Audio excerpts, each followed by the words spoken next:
nangangalakal kami ngayong araw. Lakad tayo ngayon guys. Kasi wala tayo paggastos at wala tayo trabaho ngayon, no? So tsaga-tsaga lang tayo. Iyak ka ng iyak, oh. Si Martin umiyak. Tapawi namin ngayon kasi napagbenta namin ng 150. May pangbigas na tayo ngayon at mamaya tayo lalabas. Seryosohin natin mamaya kung bihira. May baklasin pa kami, siguro may mga 100 pa ito. Kaya nga, papakas mo nga yan.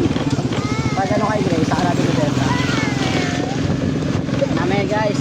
Wala, nabasa kami ng ulan eh. Ayan, oh. Pero nakabenta naman kami. Ito ba, mamaya tayo babakbak na kami. So inabot kami ng ulan eh. Mamaya tayo lalabas pagka ganda-ganda na panahon kami guys. Ngayon naman uminit, pambira. Kanina napakalakas ng ulan, no? Ayun, uminit, oh. Ayun, oh.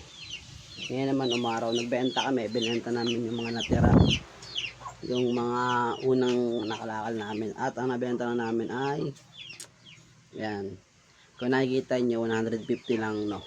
Kasi hindi tayo tumagal, pero nakakuha kami ng mga along, nakakuha kami ng baklasin kumbaga, at nabenta natin ito, tignan kung magkano kakalabasan, at tuloy-tuloy na labas tayo ngayon hanggang hapon, at bahala na ako ng mangyari, pero I hope maging maganda lakad natin. So yun lang, no?